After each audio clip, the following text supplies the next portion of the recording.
Hello friends, good morning. मी संगीता महेश गौरी या YouTube चॅनलवर आपल्या सर्वांचे सहर्ष स्वागत करीत आहे. मी बनवणार आहे बेसन, पातळ बेसन बनवणार आहे ग्रीन चिलीज टाकून. त्यासाठी साहित्य घेतलेलं आहे 2 टोमॅटो, 1 अनियन, लसूण जिरं ठेचलेलं, कोरिएंडर लीव्स आणि green chillies 4-5 green chillies cut करून घेतले. सगळं 2 पाण्याने वॉश केलेलं आहे. तर चला पुढची प्रोसेस दाखवते. तेल गरम झालेलं आहे. हा कांदा टाकून घेते.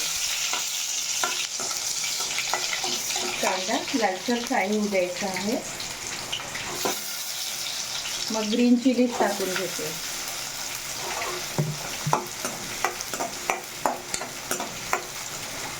कांदा फ्राय होताना तेल उडते, त्यामुळे तुम्ही याच्यामध्ये मीठ टाकून घ्यायचं आहे.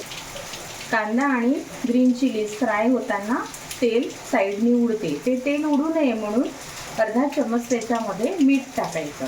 म्हणजे मिठामुळे काय होतं, ते तेल उडत नाही आणि कांदा आणि हिरवी मिरची ही चांगली शिजल्या जाते. लाल होईपर्यंत, कांदा लाल होईपर्यंत त्याला परतू द्यायचं आहे. कांदा आणि हिरवी मिरची फ्राय झालेली आहे. याच्यामध्ये लसूण जिरं ठेचलेलं फ्राय करते. त्याचा कच्चेपणा जाईपर्यंत त्याला फ्राय करायचं. मग याच्यामध्ये 2 टोमॅटो टाकून घेतले.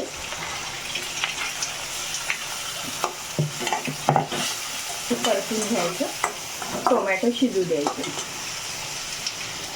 याच्यामध्ये पाव चमचा हळद घालते.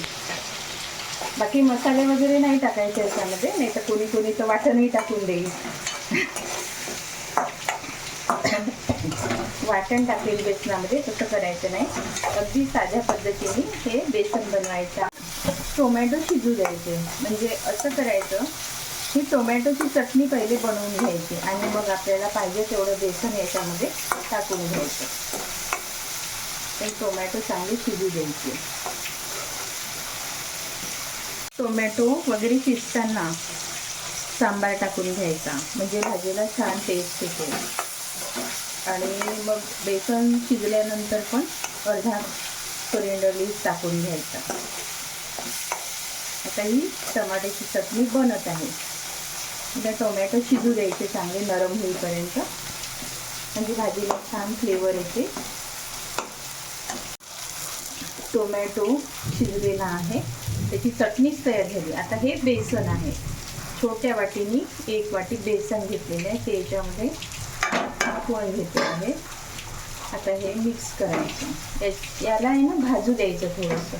अगदी बेसन पण वेगवेगळ्या पद्धतीने बनवल्या जाते. मी तुम्हाला सगळ्या प्रोसेस दाखवणार आहे, कशा पद्धतीने बेसन बनवण्याच्या पद्धती आहेत. हे भाजून बनवलेलं बेसन आहे.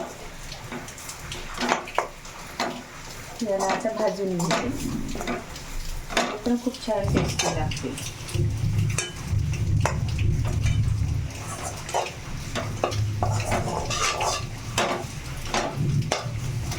त्याला थोडंसं खमंग भाजून घ्यायचं. बेसन भाजलेलं आहे. याच्यामध्ये सांबार परत ॲड करते आणि याच्यामध्ये गरम पाणी टाकते. बेसन किती पातळ बनवायचं ते आपण डिसिजन घ्यायचं आहे.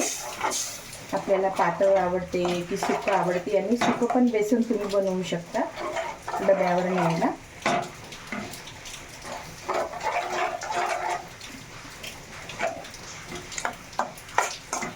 हे असं बेसन सुकं, ते पण खूप छान लागते.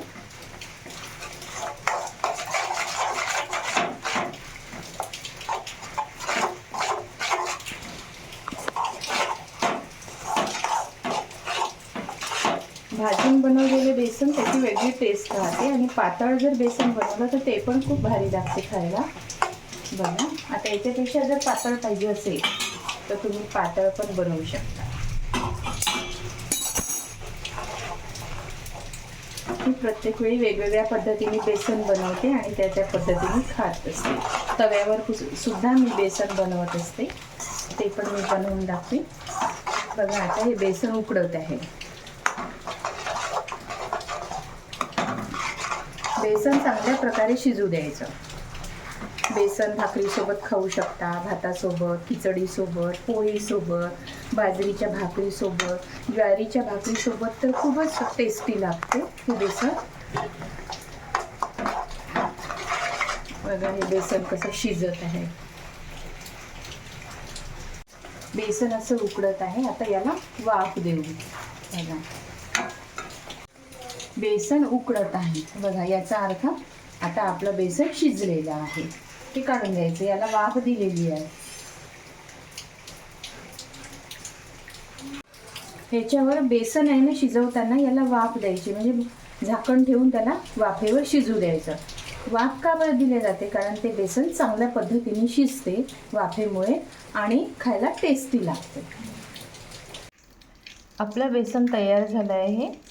आता या बेसनासोबत मी चपाती बनवली, तोंडी लावायला कांदा घेतलेला आहे आणि लोणचं घेणार आहे. तर आजचा बेत आहे बेसन पोळी. रेसिपी आवडल्यास कमेंटमध्ये सांगा. Please like share subscribe. Thank you so much. तोपर्यंत बाय बाय. भेटूया नवीन व्हिडिओमध्ये.